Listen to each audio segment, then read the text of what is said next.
오늘 함께 읽으실 말씀은 사도행전 26장 24절부터 32절까지의 말씀입니다. 바울이 이같이 변명하매 베소도가 크게 소리내어 이르되 바울아 내가 미쳤도다. 내 많은 학문이 너를 미치게 한다 하니 바울이 이르되 베소도 각하여 내가 미친 것이 아니요 참되고 온전한 말을 하나이다.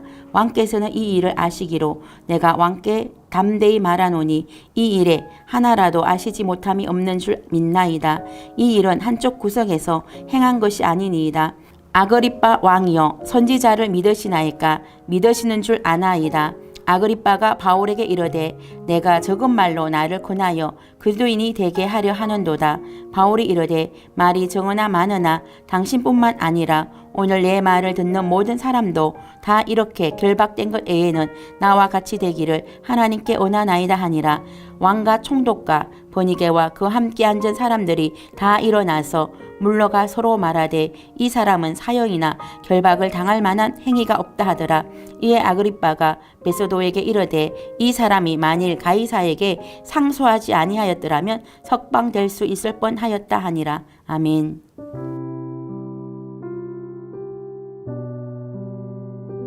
샬롬, 오늘도 말씀을 통해 하나님께 더 가까이 나아가는 하루 되시기를 축복합니다.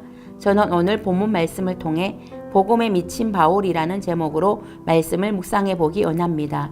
여러분은 무엇에 미쳐서 살고 있습니까? 누군가에게 미쳤다는 소리를 들을 정도로 여러분이 하고자 하는 일에 열정을 쏟고 살고 있습니까? 오늘 본문의 바울은 복음을 전하는 일에 미쳤다는 소리를 들었습니다.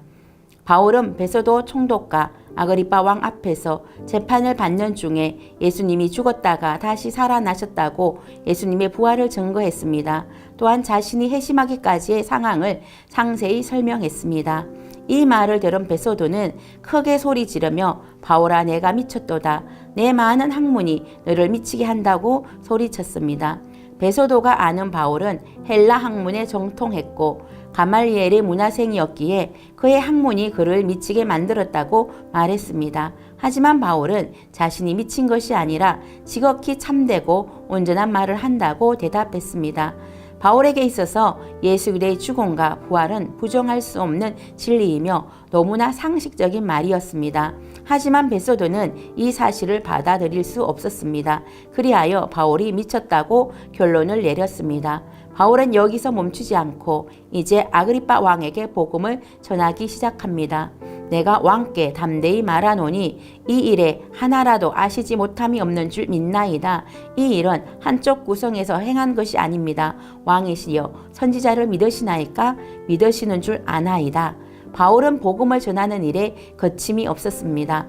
아그리빠를 향하여 이 모든 일에 대해 아시지 못하는 바가 없다고 말했습니다. 왜냐하면 바울은 자기의 정언이 어떤 엄밀한 종교 집단의 주관적인 주장이 아니라 실제로 이루어진 생생한 역사적 사실에 근거한 것이요 만나는 사람에게 마다 공공연하게 선포된 것임을 강조했습니다.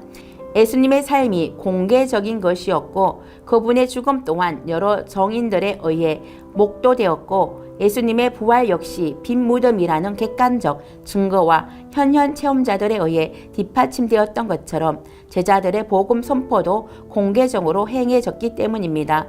그러므로 아그리빠 왕도 충분히 보고 들었다고 이야기하는 것입니다. 또한 이것은 선지자들을 통해 이미 예언되었던 바이기에 바울은 아그리빠에게 선지자의 말을 믿는 줄 안다고 말하면서 그를 부정할 수 없는 논리의 끝으로 몰아붙였습니다. 이에 아그리빠 왕은 내가 적은 말로 나를 권하여 그리스도인이 되게 하려고 한다고 했습니다. 아그리빠 왕도 바울의 말에 대응할 수 없음을 느꼈습니다. 그러나 할 수 있는 말이 바울이 적은 말로 자신을 설복하려고 한다고 표현한 것입니다. 도대체 그 적은 말로 자신마저 그리스도인이 되게 하려고 하느냐고 물었습니다. 그러나 바울은 말이 적고 많음이 중요한 것이 아니라 여기 있는 모든 사람이 바울 자신과 같이 되기를 바란다고 당당하게 선포했습니다. 자신이 결박당한 것 말고는 여기 있는 모든 사람들이 자신처럼 되어 예수님의 죽으심과 부활을 믿기를 바라는 간절한 마음을 전했습니다. 바울은 자신을 재판하는 무리들의 영혼을 위해 간절한 마음으로 복음을 전했고 그들이 자신처럼 예수 그리스도를 믿는 믿음의 백성이 되기를 간절히 기도했습니다. 바울은 자신의 재판이 어떻게 판결날지에 대하여 염려하고 걱정하는 것이 아니라 여기 있는 무리들이 예수 그리스도를 믿지 않으면 그들이 구원받지 못할 것에 대하여 염려하고 걱정하면서 복음을 전하고 있는 것입니다. 왜 이렇게 바울은 자신의 재판 결과보다 이들의 영혼 구원에 더 많은 관심을 갖고 있을까요? 베소도가 말한처럼 바울은 복음에 미쳐 있었습니다. 예수 그리스도만이 우리 영혼의 유일한 구원자라는 사실을 알았기에 복음을 전할 수밖에 없었습니다. 예수님 만나기 전에는 예수님 믿는 사람들을 잡아 감옥에 가두는 일에 앞장섰던 바울이 이제는 예수님을 믿고 부활의 주님을 믿으라고 복음을 전하는 일에 앞장서고 있는 것입니다. 바울의 재판에 참여했던 왕과 총독, 배석자들은 자리를 터면서 말하기를 바울이 사형이나 결박을 당할 만한 행위가 없다고 무죄 결론을 내렸습니다.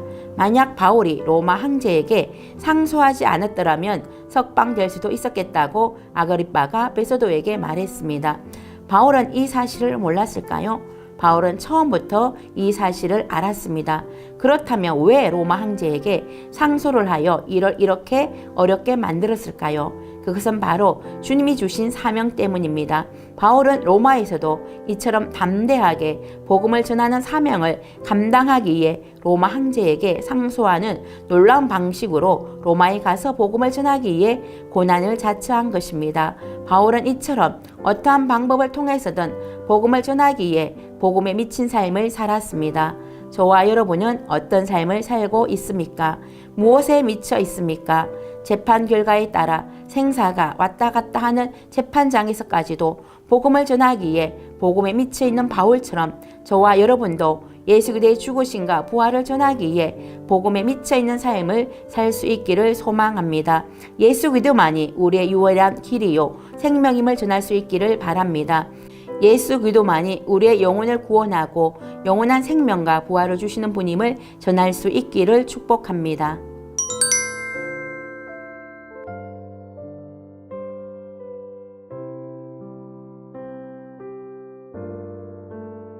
기도하겠습니다.